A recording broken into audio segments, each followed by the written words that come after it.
갈라디아서 2장 1절과 2절입니다.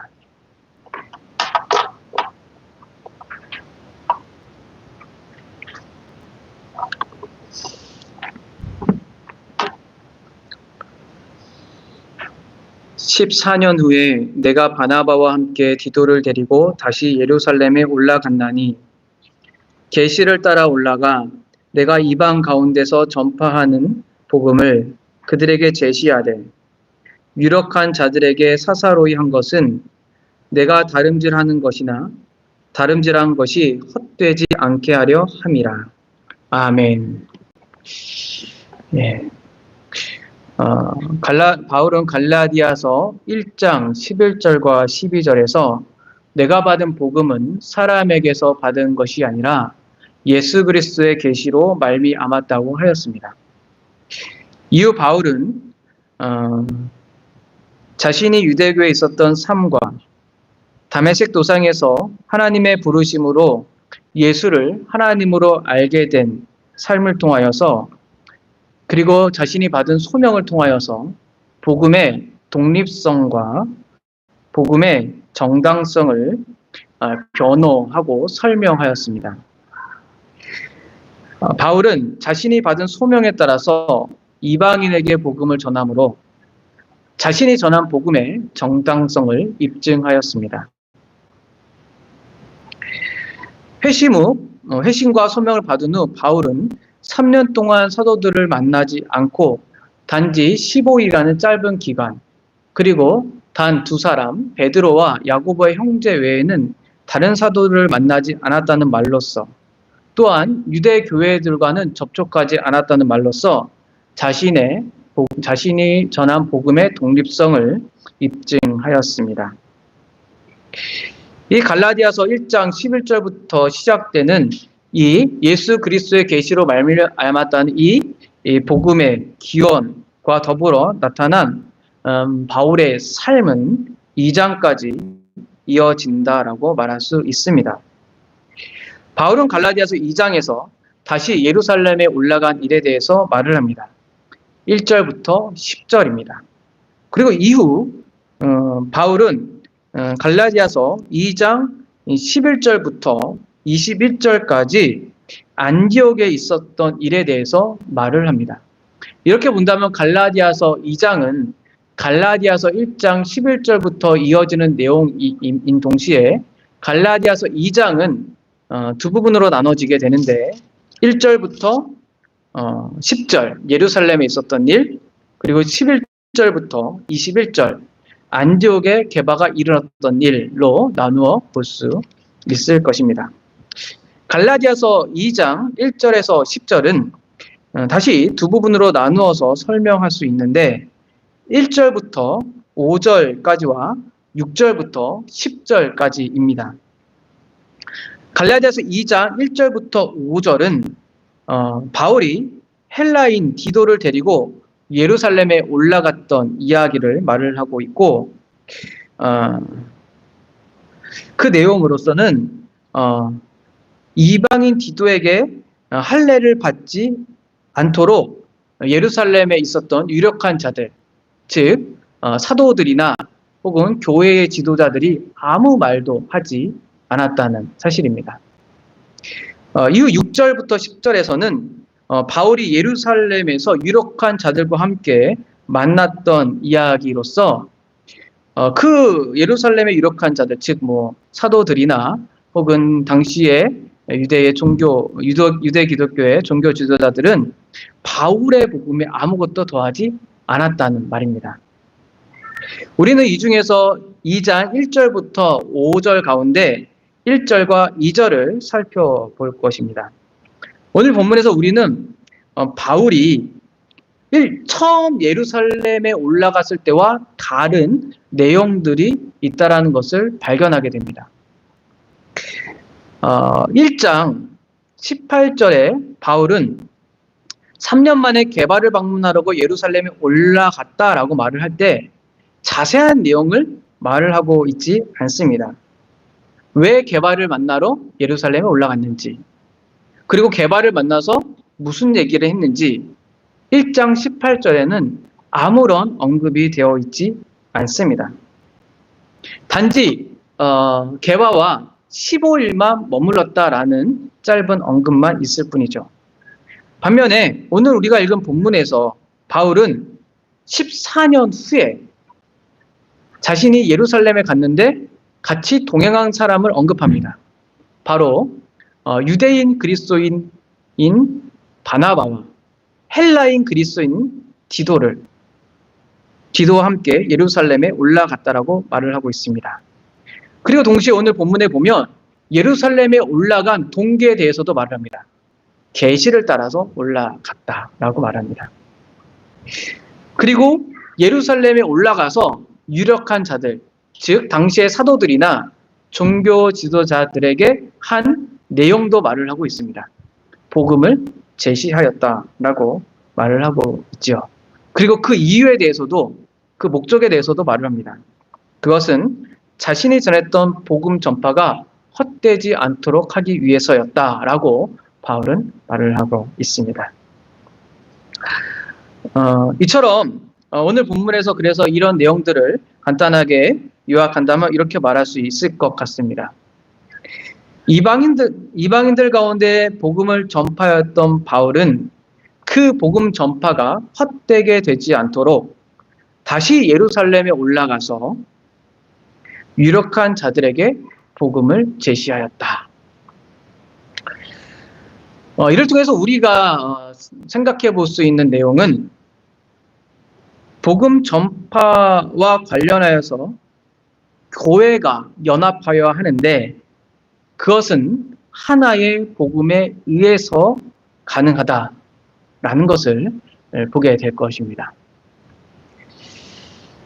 첫 번째에 있는 내용은 바울이 예루살렘에 올라가는 내용이고 그 다음에 있는 살펴볼 내용은 바울이 예루살렘에 올라가서 유력자들과 나눈 내용입니다.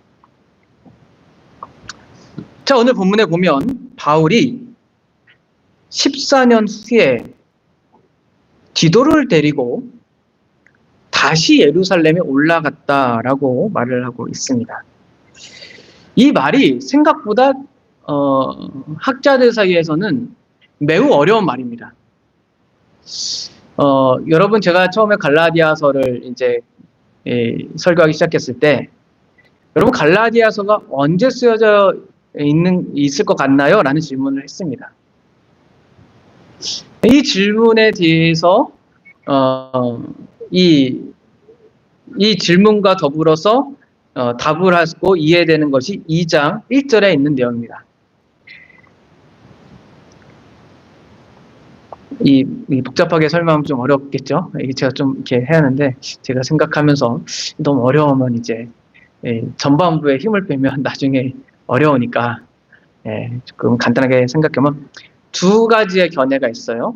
첫 번째는 사도행전 15장과 관련하여서 이 2장 1절에 있는 내용을 이해하는 경우입니다. 두 번째 경우는 사도행전 11장과 관련하여서 이해하는 경우입니다. 사도행전 15장은 이 예루살렘에 있었던 공의회 사건이죠. 우리가 앞서 이제 정치 공부할 때 보았던 그 내용입니다. 어떤 일이 있었냐면 바울이 안디옥에 있을 때 유대에 있던 어떤 사람들이 내려와서 그리스도인들, 유대파 그리스도인들이 내려와서 모세의 법대로 할례를 받지 않으면 구원받지 못한다라고 주장을 하게 됩니다. 그래서 이제 다툼과 갈등이 일어나요.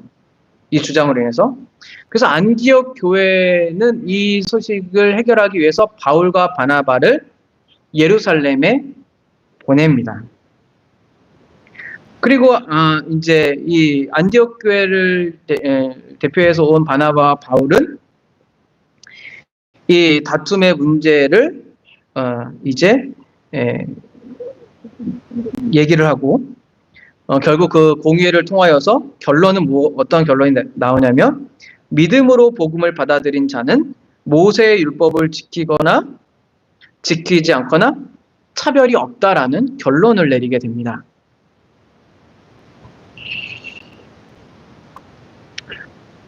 그리고 이 결정을 안디옥에 편지를 붙여 알리기를 이렇게 바울이 표현합니다. 마음을 혼란하게 한 유대로부터 온 어떤 사람들은 사도들에 의해 보낸 자들이 아니다라고 결정을 내립니다. 예. 쉽게 말한다면 이 회의에서 결정된 내용이 무엇이냐면 모세와 율법을 지켜야 구원을 받는다라는 이 내용들을 전파하는 사람들은 사도들로부터 보낸 것이 아니다라는 결정을 그 회의를 통해서 결정하게 되고 모든 교회들은 편지를 통해서 알게 되는 것이죠. 이때 바울과 바나바가 예루살렘에 올라간 이 시점을 이 갈라디아서 2장 1절로 잡는 거예요. 이렇게 되면 어떻게 됩니까? 이렇게 됩니다. 그러면 바울이 예루살렘에 올라간 시기는 AD 48년에서 49년이 됩니다. 그럼 이제 정리를 해볼게요. 보통 바울이 다메섹에서 회심하고 소명받을 때는 정확하지 않지만 짧게는 AD 31년에서 32년이 됩니다. 넓게는 1년 더 잡아요. 앞으로 당겨서 31년이나 33년. 그러면 바울이 회심하고 나서 예루살렘에 첫 번째 방문합니다. 그러면 AD 34년이나 37년 이렇게 볼 수 있겠죠. 3년 이후니까. 그리고 14년 이후 AD 48년, 49년 혹은 50년이 될 겁니다. 그러면 이때 바울이 등장했다라고 한다면 바울은 이 갈라디아서를 이 예루살렘 공의회 이후에 쓴 게 되겠죠. 왜냐하면 이 편지를 썼으니까요. 가기 전에 쓸 수는 없잖아요. 있었던 일을 썼으니까. 그러니까 바울은 이 갈라디아서를 쓸 때 이 첫 번째 서신이라고 말하기가 어려운 일이 되는 것이죠. 물론 그 문제가 되지는 않습니다. 그러나 이렇게 이 본문에서의 이 내용들은 사도행전의 역사성과 관련이 있기 때문에 이해할 수 있게 되는 것이죠. 그래서 이런 주장은 북갈라디아서를 주장하는 사람들에 의해서 이야기가 됩니다. 사도행전 15장의 내용과 갈라디아서 2장의 내용을 같이 연결해서 보는 것이죠. 그리고 오늘 본문의 맥락은 구후로 되어 있기 때문에 바울이 회심한 그 후에 예루살렘에 올라가고 3년 뒤 그 후에 다시 예루살렘에 올라갔다. 이러한 이 본문의 맥락적인 내용으로 이해하고 있습니다. 두 번째는 사도행전 11장과 관련된 내용이에요. 스데반의 일로 인하여서 흩어진 자들이 안디옥에 이르러서 예수를 전파하게 되고 사람들이 예수님을 믿고 교회를 이루게 됩니다. 이 소문을 듣고 예루살렘 교회가 바나바를 안디옥에 보내죠. 그리고 안디옥에 도착한 바나바는 다소에 있던 바울을 데리고 안디옥에 데리고 오게 됩니다.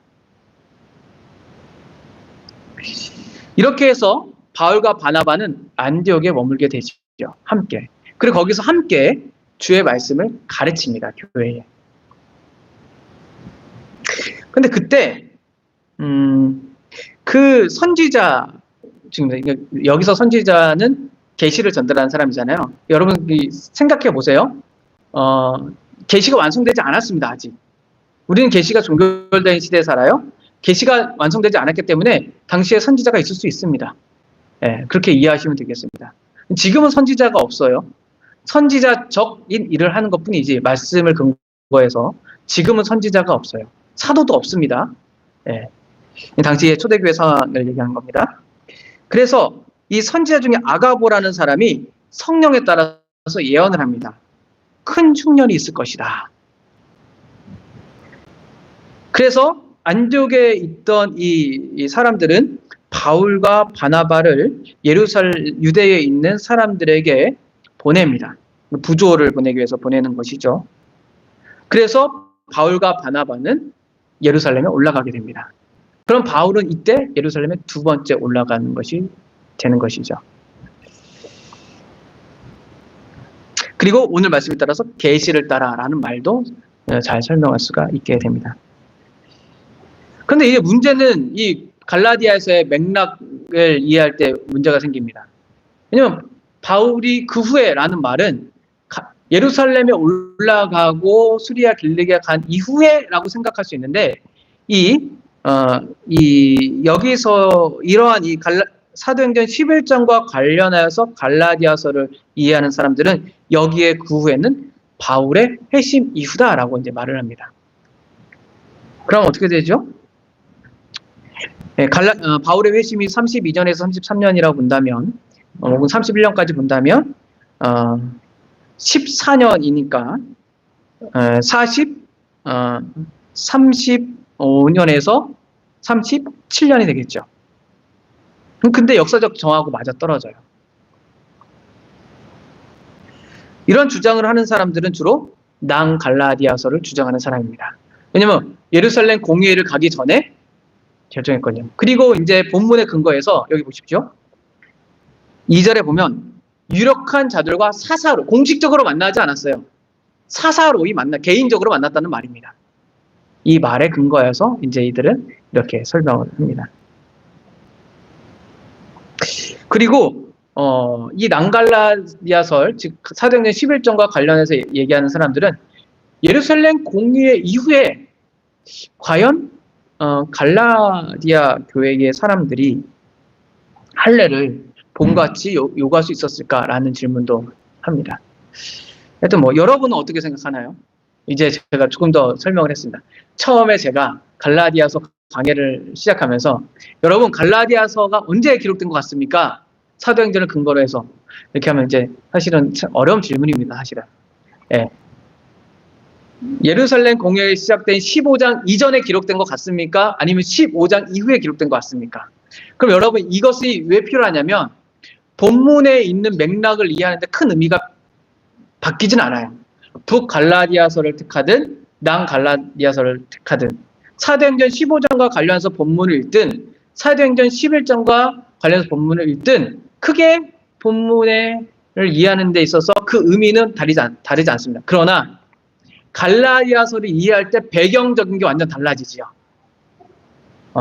갈라디아서는 사도행전의 15장에서 예루살렘 공의회가 쓰여진 이후에 쓰였다고 하면 이 입체적인 이 감각이나 이 느낌이 달라지잖아요. 뉘앙스가 달라지는 거죠.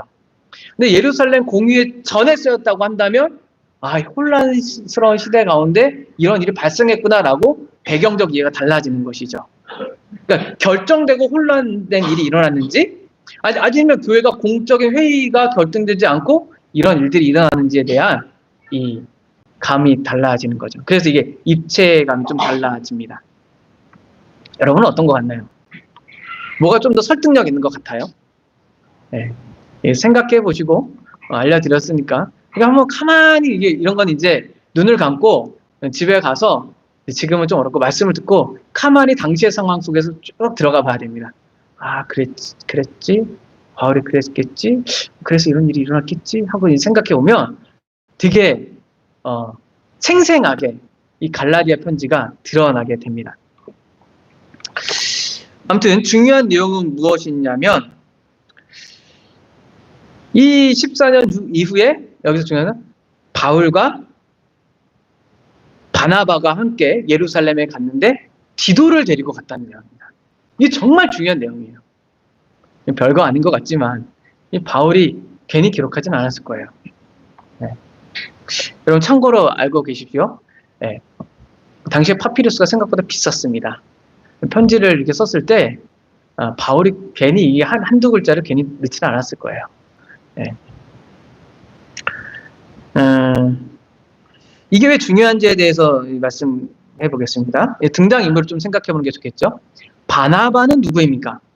이 질문을 해봐요. 바나바 잘 알고 계시죠? 바나바. 네. 바나바는 유대인이었죠. 그리고 초기 기독교 교회가 형성됐을 때의 초창기 멤버입니다. 아주 빠른 시기에 등장합니다. 바나바는. 네, 사도행전 4장과 5장에 등장하죠. 아나니아와 삽비라 사건에 등장하잖아요. 그러니까 아주 초창기에 교회를 형성했던 인물입니다. 그렇다면 교회에서 아주 중요한 역할을 했던 인물이라고 생각해 볼 수 있습니다. 바나바는 자신의 재산을 팔아 교회를 내놓을 정도로 교회에 헌신하고 많은 사람들의 덕망을 받았던 사람입니다. 또한 바나바는 앞서 말한 대로 바울이 예수를 그리스도로 믿는 것에 대해서 당시 유대파 그리스도인들이 두려워하자 바울을 이 그리스도인들에게 소개했던 사람입니다. 이처럼 바나바는 초기 기독교에 있어서 매우 중요한 인물이며 초기 기독교 유대인들이 다 알고 있었던 인물이고 동시에 바울을 안디옥 교회에 소개할 만큼 바울도 잘 알고 있었던 인물입니다. 그러니까 당연히 예루살렘에 올라갈 때 바나바를 동행했다라는 것이 그리 이것을 이해하는 것이 어렵지 않습니다. 자연스럽잖아요. 예루살렘에 있는 예루살렘 유력한 자들은 초기 기독교를 형성했던 지도자들이니까 초기 기독교에 있었던 덕망이 있었던 바나바를 바울이 데리고 가는 것은 당연히 자연스러운 일이고 어렵지 않게 이해될 수 있습니다.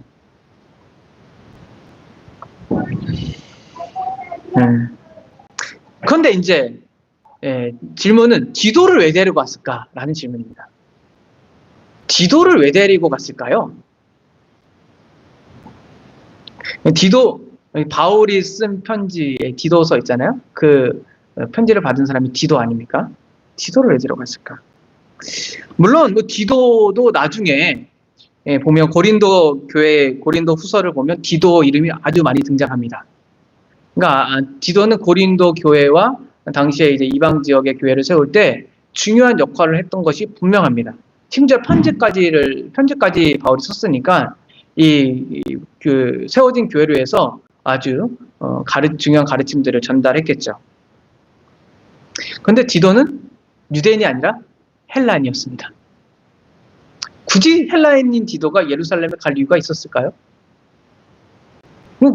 헬라인인 디도가 예루살렘에 있는 유력한 자들을 굳이 만날 필요가 있었을까요? 라는 질문입니다. 왜냐하면 바울이 이방 지역에 전도할 때 복음을 믿은 사람이 디도입니다. 디도는 비유대인이었겠죠. 모세 율법을 몰랐던 사람입니다. 상관없이 살았던 사람이죠.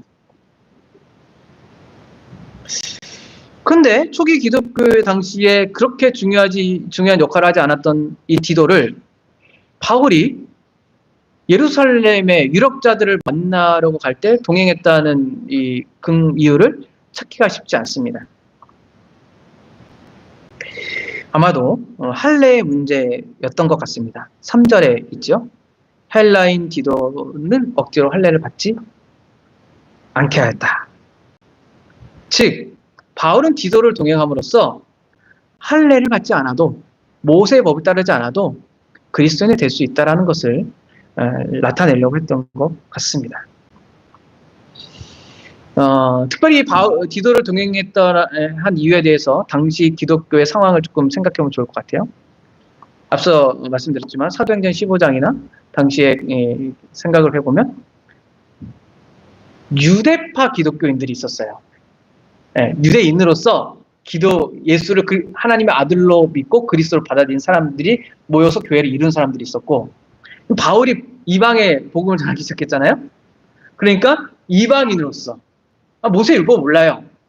하나님의 구약 성경 본 적도 없는데 바울의 복음을 듣고 이제 교회가 생기기 시작한 거죠.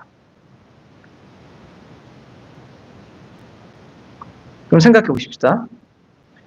교회를 이룬 사람들은 유대인으로서 그리스도인들인가요? 이방인으로서 그리스도인들인가요? 유대인으로서 그리스도인들이 먼저 교회를 이루었겠죠. 나중에 이방으로 선교 나갔으니까. 그러면 이 그리스도인들이 모세의 율법을 따르는 것과 예수를 함께 믿는 것은 문제가 됐나요? 안 됐나요? 전혀 안 됐어요. 왜? 그들은 유대인이기 때문에 하나님의 율법을 따르고 있었거든요. 할례를 했었고. 그러니까 예수를 그리스도를 믿는 것과 모세의 율법을 따르는 것이 충돌되지 않았다고요.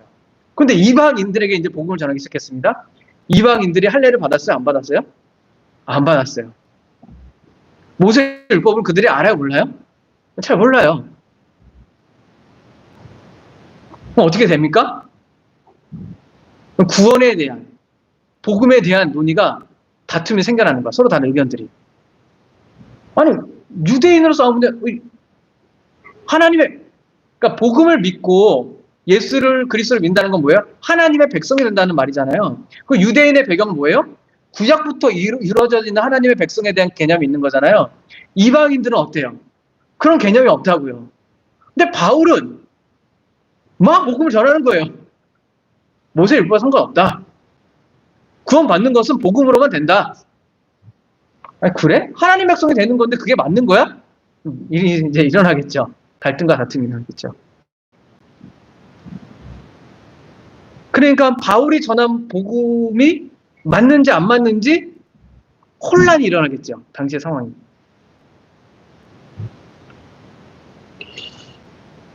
그러니까 마치 이런 것 같습니다.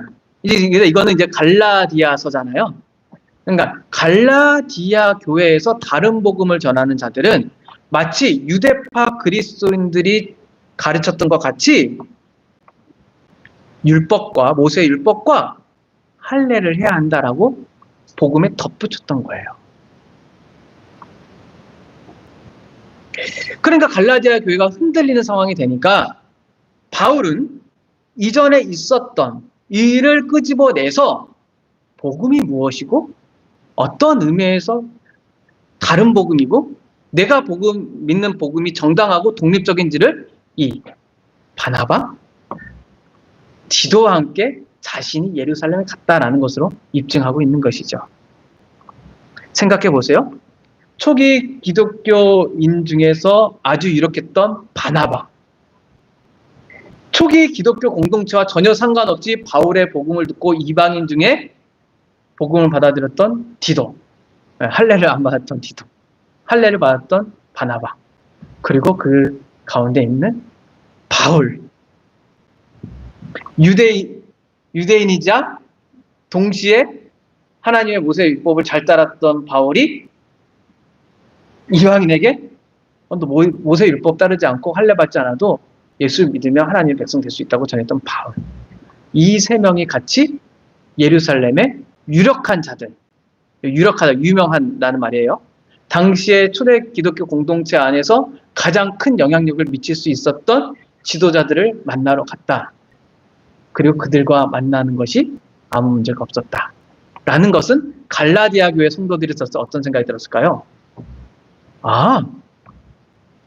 초기 기독교에 있었던 이 가르침과 바울이 전한 복음, 그리고 저 이방인들로 세워진 교회들 다 같은 복음을 믿는 것이구나 라고 생각될 수 있었겠죠.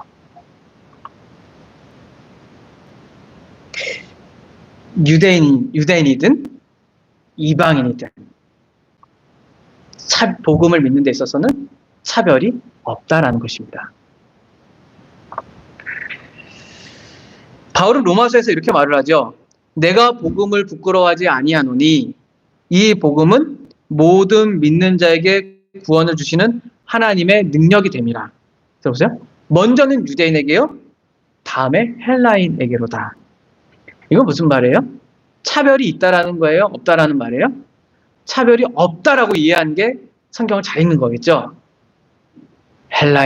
유대인이든 헬라인이든 복음으로 하나님의 구원의 능력이 있는데 차별이 없다. 또 봅니다. 예수 그리스도를 믿음으로 말미암아 모든 믿는 자에게 미치는 하나님의 은은 차별이 없다. 모든 사람이 죄를 범하였으며 하나님의 영광에 이르지 못하였더니 그리스도 예수 안에 있는 성령으로 말미암아 하나님의 은혜로 값없이 의롭다 하심을 얻었다. 그럼 구원을 받은 것에 대한 차별이 있어요? 없어요? 없어요. 다른 복음은 차별을 만들어냅니다. 나 유대인, 너 이방인. 신분의 차이를 차별을 만들어내죠. 영성의 차별을 만들어냅니다. 나 영성이 높은 자야. 너 영성이 낮은 자지. 차별. 등급을 맺어서 차별을 만들어냅니다. 자격의 차이를 만들어야 합니다. 저 사람은 장로 직분을 받을 수 있는 사람, 나는 안 되는 사람. 지역의 차이를 만들어야 합니다. 전라도 사람, 경상도 사람, 교회에서. 참된 복음은 차별을 만들어내지 않습니다. 생각해 보세요. 목사인 저와 여러분이 어떤 차별이 있나요? 기능의 차이는 있죠.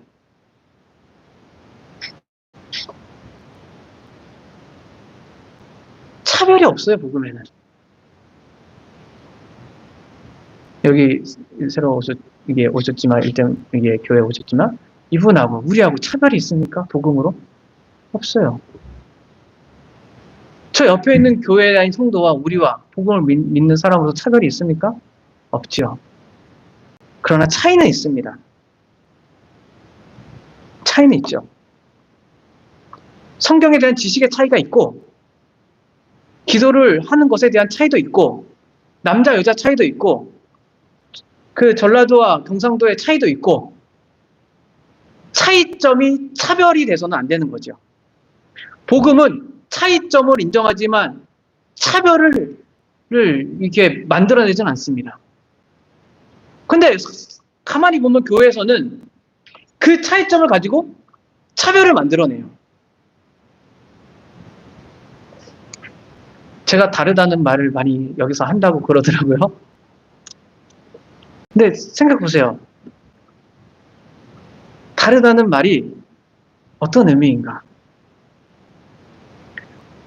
복음의 차이는 다른 복음을 만들어냅니다. 복음은 차이가 없어야 돼요. 그렇죠? 복음은 같아야 되는 거예요. 다른 복음을 가지니까 차별이 생깁니다. 그리고 뭔가 복음이 그것이 아니니까 우리는 차별이 생기는 거예요. 그러니까 우리의 모습을 보고 정말 우리가 어떤 복음을 갖고 있는지 생각해 봐야겠죠. 복음이 차별을 만들어내지 않는 이유는 우리 모두는 하나님 앞에 죄인입니다. 어떤 사람도 죄인이 아닌 사람이 없어요. 우리 모두는 다 예수 그리스도의 구속과 하나님의 의가 필요한 사람입니다. 다 같아요. 강단에 있는 저나 여러분이나 저기 주일학교 아이들이나 다 같아요. 거기에 차별이 있어서는 안 됩니다. 복음 앞에서는 차별이 없는 것이죠. 그래서 디도와 바나바와 바울은 차별을 갖고 있는 사람이 아니라 같은 복음을 믿는 사람으로 예루살렘에 올라갔고, 유력한 자들하고도 같은 복음을 가지고 같이 있었던 거죠. 근데 흥미로운 이야기를 해봅니다. 계시를 따라 올라갔다라고 말합니다. 계시를 따라 올라갔다. 바울은 분명히 사도들의 예루살렘의 유력한 자들의 요청으로 올라가지 않았습니다. 복음의 승인을 받기 위해서도 올라가지 않았죠. 여러분 잘 알다시피 앞에 있는 갈라디아 1장 11절부터 이하 24절에 있는 내용을 보면 바울의 독립성과 정당성을 통하여서 바울이 굳이 자신이 전하는 복음을 사도들이나 혹은 유력한 자들에게 승인받을 필요는 없었잖아요. 바울은 계시를 따라 올라갔다라고 말을 하고 있어요. 여기에 이제 독립적으로 움직이는 바울이 여전한 여정들을 보게 되죠. 계시를 따라갔다는 게 무슨 말일까요? 이 해석에 대해서 여러 가지가 있습니다. 첫째, 고린도후서 12장에 근거하여서 환상을 통한 계시를 따라서 올라갔다. 물론 바울에게 이런 일들이 있었습니다. 네. 두 번째, 이 갈라디아서에 있는 이 앞서 나오는 등장하는 예수 그리스도의 계시로 말미암아라는 갈라디아서 1장 11절과 12절을 근거해서 그 계시를 따라 올라갔다. 그러니까 소명에 따라서 올라갔다는 거죠. 세 번째, 사도행전에 따라서 남갈라디아서를 택하는 사람이겠죠. 아가보의 예언을 따라서 바울이 올라갔다. 셋 중에서 어느 걸 선택해도 상관이 없습니다. 그냥 근거는 갖고 있어야겠죠. 예.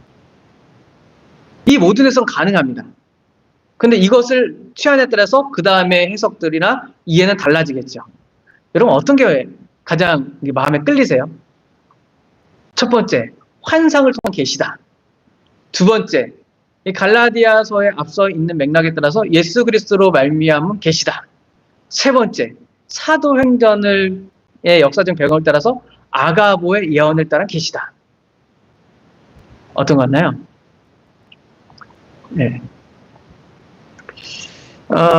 성경, 근데 주의해야 될 것은 이런 거 있습니다. 먼저 주의할 점 말씀드려요. 이 계시를 따랐다고 이 말을 통해서 어떤 사람들은 이 신비주의적인 성향을 가지려고 그래요. 신비주의 성향이라는 것은 무슨 말이냐면 주관적인 체험으로 하나님의 뜻을 알아서 나는 행한다라는 것이죠. 예를 들어서 기도를 했는데 하나님께서 오늘은 저 교회를 가라.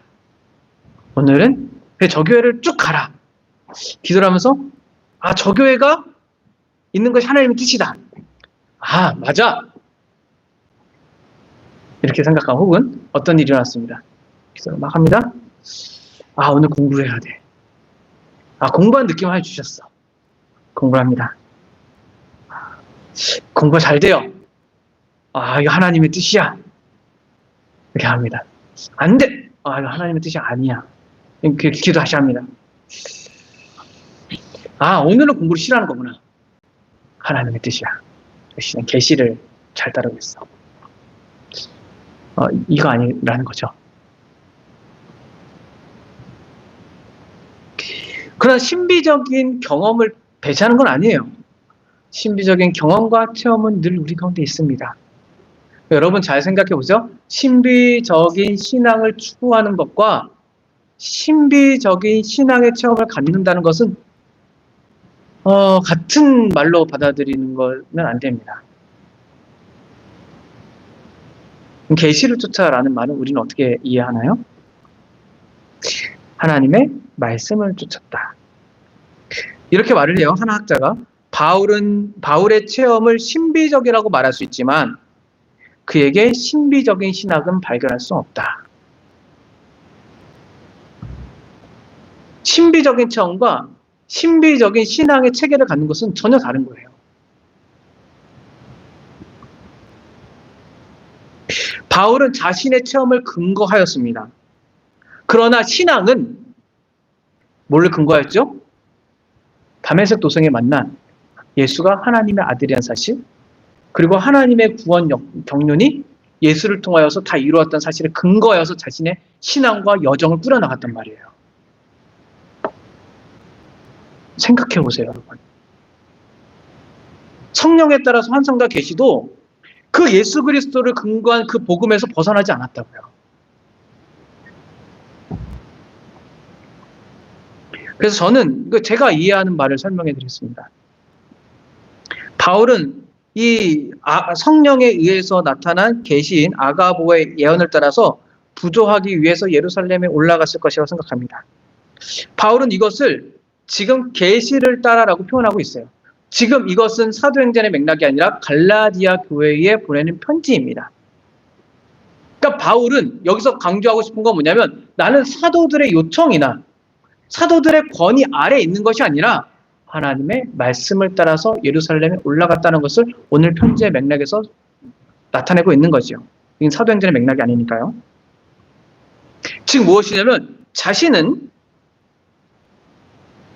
다른 복음을 주장하고 있는 갈라디아 상황 속에서 참된 복음을 따라서 하나님의 말씀을 쫓아서 예루살렘에 올라왔다라는 것을 지금 강조하고 싶은 거예요. 그 근거는 아가보의 예언이라고 말할 수 있지만 실제적으로 오늘 맥락에서는 복음을 따라서 나는 지금 움직이고 있다라고 바울은 말을 하고 있는 것이죠. 계시를 따른다고 했을 때. 그리고 바울은 갈라디아 3장에서 뭐를 하나요? 예수 그리스도를 믿음과 성령의 일을 동일시합니다. 그럼 여러분 생각해 보세요. 성령을 따라 행하는 것은 복음을 따라 행하는 것이라고 말할 수도 있습니다. 계시를 따라서 말을 하는 것은 성령을 따라 하는 것인데 그것은 복음을 따라서 말을 하는 것이라고 말할 수 있습니다. 그러니까 만약에 내가 성령을 쫓아 행한다, 계시를 쫓아 행한다라고 했는데 복음에 대한 이 개념이나 믿음이 그 가운데 자리 잡고 있지 않고 그 말을 내뱉었다면 그것은 다른 복음으로 갈 확률이 아주 많습니다. 다른 복음으로 가면 어떻게 되느냐? 자신의 주관적 체험을 가지고 신앙생활을 하거나 반대로 율법주의적인 것을 가지고 신앙생활합니다. 아이러니하게도 은사주의자들과 이성을 아주 면밀하게 사용하는 자유주의자들의 신앙은 연결되어 있습니다. 여러분 가만히 보세요. 아주 똑똑한 이 교수님들이나 지식인들이 은사주의적 교회 되게 많습니다. 송교철 장로님 같은 분 봐보세요. 얼마나 똑똑합니까?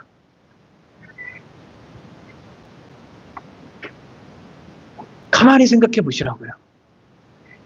율법주의를 추구하는 사람들이 신비주의적인 것을 추구하는 사람들이 되게 많아요. 연결되어 있거든요. 복음에 근거하지 않으니까. 율법을 따라서 행하는 것과 또 신앙의 체험이 있다는 것, 우리는 다 받아들입니다. 그러나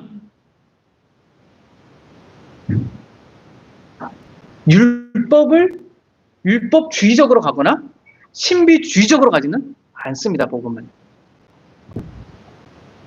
그게 계시를 쫓아서 행하는 모습이에요. 바울의 모습. 우리는 체험이 있습니다. 율법을 따릅니다.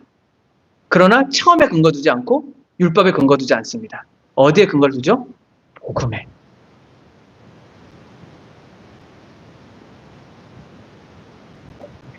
그래서 우리의 길을, 신앙의 길을 선택한다, 혹은 신앙의 길을 간다라는 것은 늘 복음을 따르는 것이어야 합니다. 늘. 이제 이 이후에 바울은 하반부, 2절 하반부에 이렇게 말을 합니다. 좀 이게 힘드신가요? 좀 어렵나요? 자, 2장 하반부를 한번 읽어보겠습니다. 그러면 이제 계시를 따라 올라가 이후부터 보겠습니다. 어떤 일을 했는지, 예루살렘에 올라간 거예요. 계시를 따라 올라갔습니다. 그 다음에 읽어보겠습니다. 내가 이방 가운데 전파하는 복음을 그들에게 제시하되 유력한 자들에게 사사로이 한 것은 내가 다름질하는 것이나 다름질한 것이 헛되지 않게 하려 함이라. 여기서 이제 예루살렘에 올라가서 유력한 자들, 아까 말씀드린 대로 여기서 사도들이 될 수도 있고요. 많은 교회들, 당시에 그리스도 초기 기독교 교회들이 않았던 종교 지도자들이 될 수도 있습니다. 여기서 유력한 자들은 명망이 있는 사람들, 유력한 자들, 유명한 자들이란 말이에요. 그들이 한번 말하면 이제 어떤 말에 대한 신뢰성이 아주 있는 사람들이죠. 지금 오피니언인 사람들이에요. 그런데 올라가서 뭐 했나요? 자신이 가지고 있는 이방에 전했던 복음을 제시했어요. 전도한 건 아니었겠죠. 당연히 전도하지 않았겠죠. 이미 복음을 갖고 있었고 그리스도인들 교회 가운데 유명한 사람들인데 바울이 예루살렘 교회 가서 내가 있는 복음이 그렇으니까 내가 좀 알려줄 테니 좀 들어보시오. 당신 아직 참 복음을 잘 모릅니다라고 했겠습니까? 그러지 않았겠죠. 네. 그럼 왜 복음을 제시했을까요? 바울은 예루살렘에 가서 복음을 왜 제시했을까요?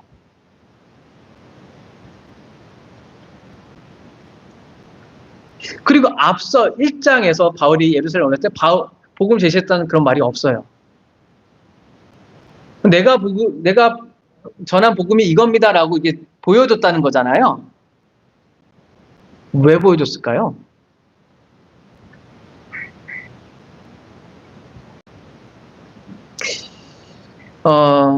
바울이 예루살렘에 올라가서 이 유력한 자들에게 복음을 제시했던 이유는 자신이 전한 복음이 적합하다라는 것을 확보하기 위한 것은 아니었습니다. 바울은 갈라디아서를 읽어보면 아시겠지만 갈라디아서 1장 12절의 사건을 통하여서 이미 바울은 자신이 전한 복음의 적합성을 의심하지 않았습니다. 확신했어요. 사도들과 상의할 필요가 없었어요. 확신했다고요.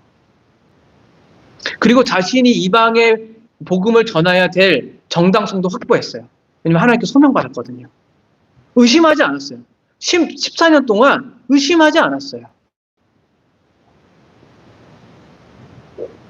이전에 게바와 15일 동안 머물 때 아마도 다른 바울의 복음과 베드로가 전한 복음이 아니라는 것도 서로 확인했죠.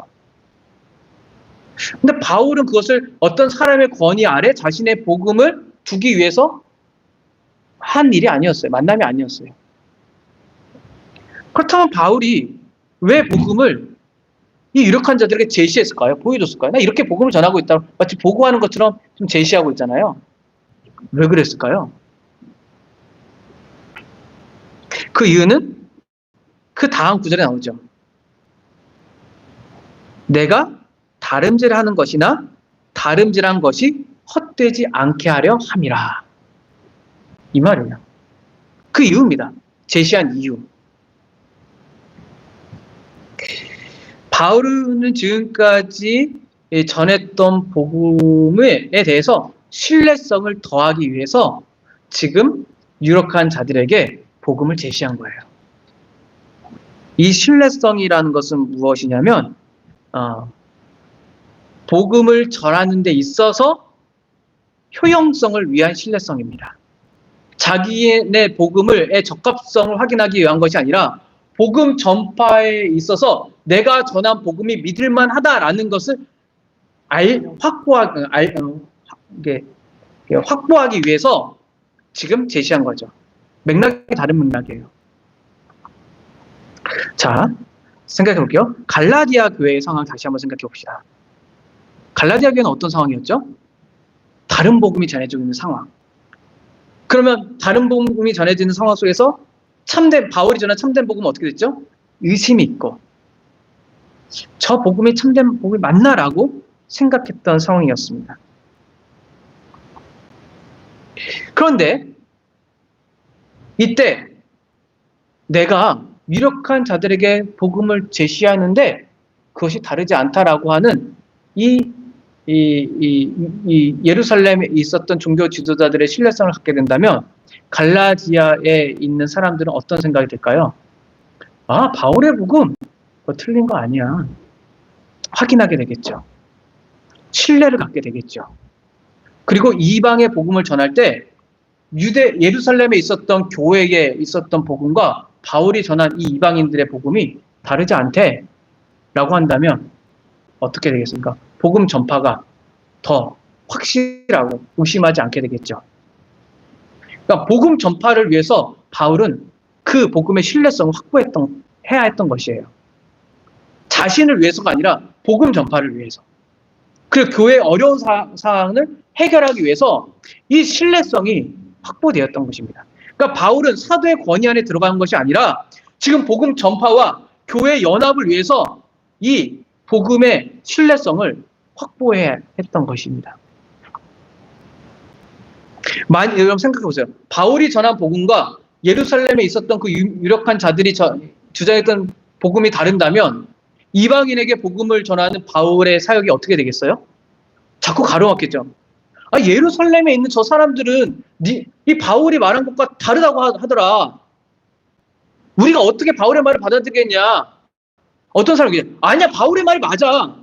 예루살렘에 있는 말들은 유대인이었잖아. 그럼 교회가 어떻게 되겠어요?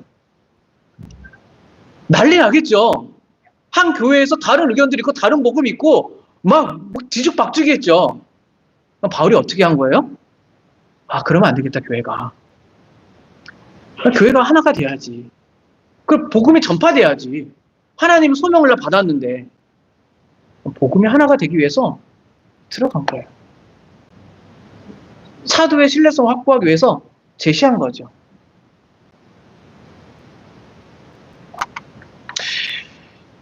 그래서 바울은 로마서에서 뭐라고 말을 하고 있나요? 우리가 화평의 일과 덕을 세우는 일에 힘쓴다. 여러분, 오해하지 말 게 있어요. 우리가 종교개혁 이후에 개신교의 종교개혁자들 후예들이라고 말하지 않습니까? 개신교도들이잖아요.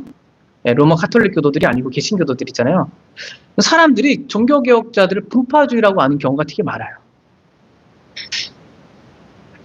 그리고 이제 우리라고 말하기 어려울 수 있겠지만 어쨌든 장로교, 저는 장로교인들, 교리를 중시하는 저와 같은 장로교인들은 더더욱 분파주의자라고 말해요. 니는 교리 갔다가 편을 가른다. 근데 여러분, 사실 그렇지 않아요. 교회 역사를 공부해 보잖아요. 종교 개혁자들이 분파주의자들이 아니었어요. 분리주의자들이 아니었다라고요. 로마 카톨릭자는 우리 보러 분파주의자, 분리주의자라고 하잖아요. 아니었어요. 자, 종교 개혁자들은 성경에 근거진 신학과 신앙을 반대한 것뿐이지 분리주의자들이 아니었습니다. 여러분, 오해하지 말아야 될 것은 로마 카톨릭 교회가 도덕적으로 부패했다고 하여서 개신교들이 치쳐나온 게 아니에요. 그 신앙과 신학에 있어서 복음에서 벗어났다고 생각하였기 때문에, 이 이신칭이 복음에서 벗어났다고 하였기 때문에 이 종교 개혁자들이 투항한 거예요. 여러분, 이거 잘 생각하셔야 돼요. 지금도 그러한 사람들이 많아요. 교회가 도덕적으로 뭔가 문제 있으면 거기서 뛰쳐나가서 뭔가 분파주의를 만드는 것처럼 생각하는데 그렇지 않습니다. 종교개혁자들이나 진짜 장로교인들은. 칼빈이 한 말을 제가 예를 들어볼게요. 칼빈은 교부의 키프리아누스의 말을 인용해서 이와 같은 말을 합니다. 그 말은 뭐예요? 초대 교회에 있었던, 이 교부 시대에 있었던 교회에 그 교회관을 칼빈은 받아들였다는 말이에요. 교회는 오직 하나의 교회가 존재한다. 그것은 열매에 의해서 다수의 교회로 존재하게 된다. 마치 그것은 하나의 빛밖에 없지만 많은 가지가 있듯이, 또는 하나의 샘의 원천에서 많은 물줄기가 흘러나오는 것 같다라는 거예요. 여러분, 우리는 하나의 교회를, 사도행전에 보면 공교회를 믿습니다. 이 말이 무슨 말이에요? 하나의 교회를 믿는다는 말이잖아요. 어떤 하나의 교회입니까? 하나의 복음을 믿는 하나의 교회죠. 그래서 그 복음을 믿는다면 우리는 모두가 다 연합할 수 있는 거예요. 그 연합을 근거로 해서 복음의 확장이, 복음의 전파가 확장되는 것이죠. 그런데 지교회는 어떻습니까? 다양성을 가지고 있죠. 한 태양에서 많은 광선이 나오고 한 강에서 많은 물줄기가 나오죠. 지교회는 다양성을 갖고 있어요. 지교회의 다양성이 보편적인 교회를 해치면 안 되는 것이죠. 왜죠? 태양의 광선이 먼저 있고, 태양이 있고 광선이 뻗쳐 나오고 샘이 있고 물줄기가 나오기 때문에 그렇죠. 그런데 내가 지교회로서 태양을 판단하고 지교회로서 샘을 판단할 수는 없는 것이죠.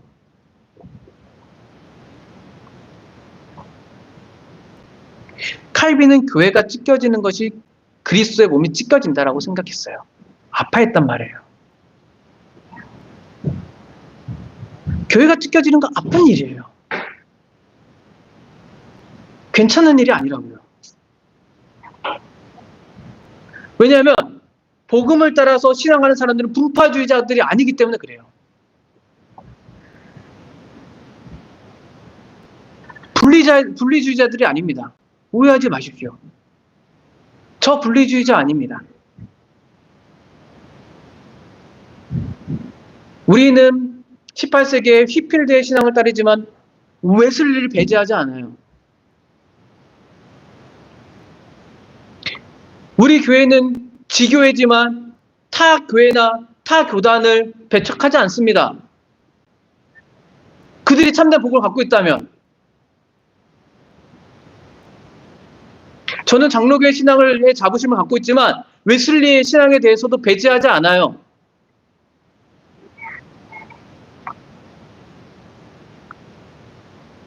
우리는 관용을 갖지요. 단 조건이 있습니다. 복음을 같아야 됩니다.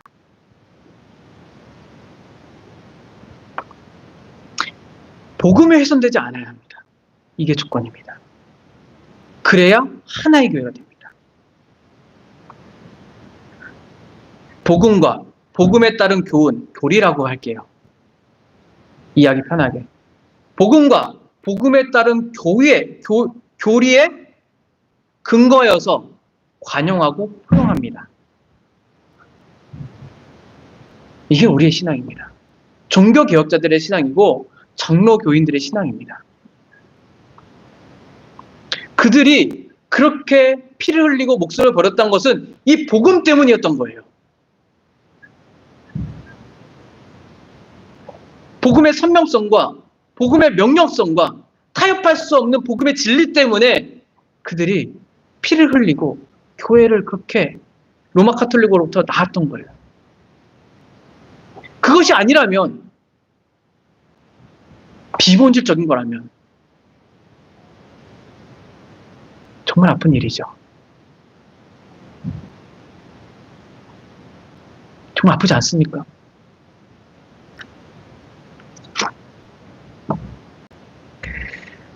우리는 초기 기독교의 상황을 생각해 보아야 합니다. 한번 생각해 보세요. 아름답습니까? 갈등과 여러 가지의 혼란한 시대입니까? 잠깐 그랬죠. 예수님이 부활한 연도를 몇 년으로 하면 빠르면 30년, 늦으면 33년, 34년이잖아요. 그럼 바울이 회심한 연도가 몇 년이에요? 아까 32년, 33년, 31년이라 했잖아요. 불과 1, 2년, 만약 3년 차이예요? 제가 여기 온 정도 횟수예요? 길입니까? 짧습니까? 그 짧은 기간에 초대교회는 어떻게 됐습니까? 생각보다 그렇게 아름답지 않습니다. 갈등과 혼란과 혼재 속에 있었죠. 심지어 그리스도인이 어떤 사람인지 정립되지 잘 않았던 시대였죠. 그러니까 다른 복음이 있었던 것이죠.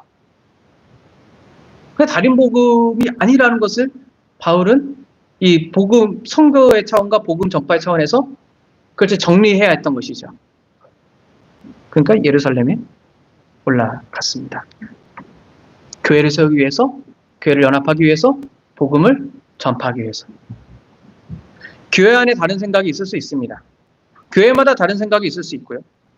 나이가 다를 수 있고, 또 어떤 성향과 성격이 다를 수 있습니다. 우리는 이것을 차이라고 말을 합니다. 그러나 복음에 따라서 차별은 없어야 됩니다. 차별이 없어야 됩니다. 모든 사람이 죄인이기에 차별이 없고, 예수를 하나님의 아들이로 믿기에 차별이 없고, 예수가 우리의 죄를 위하여 죽으셨기에 차별이 없습니다. 차이점을 저는 다양성이라 생각하고 등급을 차별성이라 생각합니다. 모든 인간은 다양성을 갖고 있지만 차별되지는 않습니다. 그래서 교회는 차별이 없어야 합니다. 왜죠? 어떤 도덕적인 윤리적 의식이 아니라 복음 때문에 그렇습니다. 내가 복음을 믿기 때문에 차별이 없어야 되는 것이죠.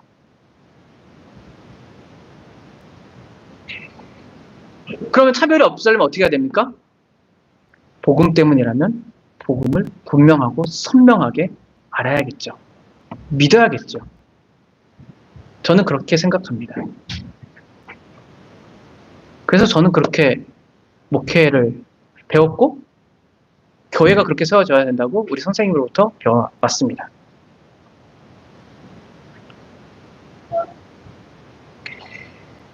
우리는 복음에 관한 교리에 대해서 분별할 수 있어야 되고 이 차별이 없기 위해서 복음에 관련된 교리에 대해서 확실히 알아야 합니다. 그래서 배워야 합니다. 교리의 일치 없이 관용과 포용이 있었던 교회의 모습들을 여러분 살펴보십시오. 금방 연합은 깨집니다. 수많은 교회에서 그렇게 어려움이 생겼던 이유는 이 복음에 대해서 선명함과 뚜렷함과 거기에 기반된 신앙의 모습들이 점점 흐려졌기 때문입니다. 그 위험성은 어느 교회나 있습니다. 그렇기 때문에 우리는 늘 복음을 들어야 합니다.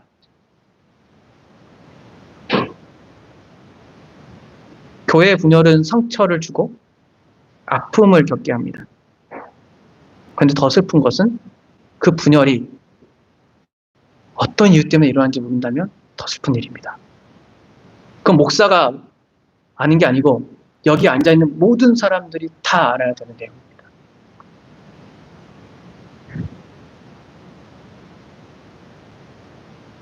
바울과 초기 지도자들은 복음에 대해서 논의를 하고 얘기를 했습니다. 사도행전 15장에 보면 그러잖아요. 그러나 그들은 일치하였습니다. 복음에 관련해서. 그리고 우리는 일치한 것을 받아들이면 돼요. 우리가 그걸 할 필요가 없어요. 다 해놨다고요. 성경에 기록돼 나왔고 우리의 신앙 고백서에 이미 기록되어 있기 때문에 우리는 거기에 대해서 그렇게 복잡한 논의와 그런 많은 생각들을 할 필요가 많이 없습니다. 받아들이면 돼요. 근데 그게 안 되면 다시 논의를 해야겠죠.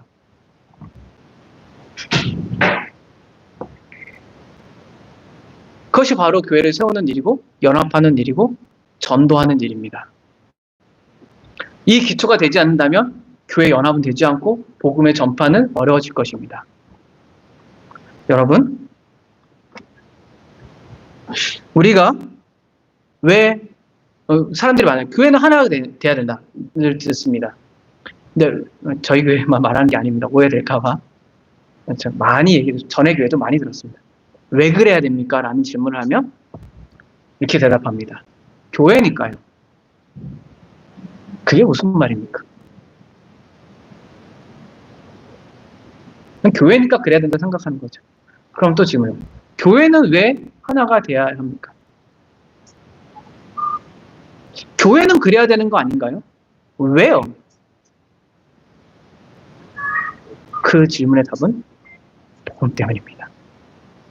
예수님께서 우리를 용납하여 주셨고 우리는 구원받았고 예수님으로부터 소명을 받았습니다.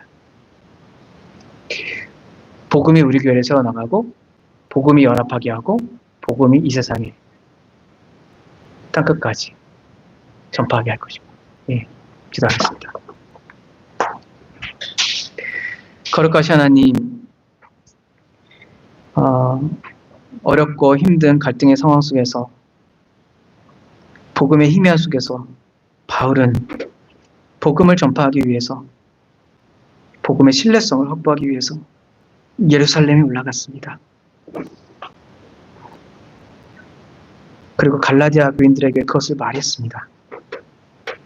내가 전한 이방인들의 복음 전한 복음이 다르지 않다. 베드로가 오순절 때 설교했던 복음과 내가 이방인들 가운데 전했던 그 복음이 다르지 않다. 라고 간절한 호소로 그들에게 편지를 쓰고 있습니다. 하나님, 우리 교회와 이 땅의 교회, 더 나아가 세계의 교회들이 많은 분열과 갈등들이 일어나는데 참된 복음에 서서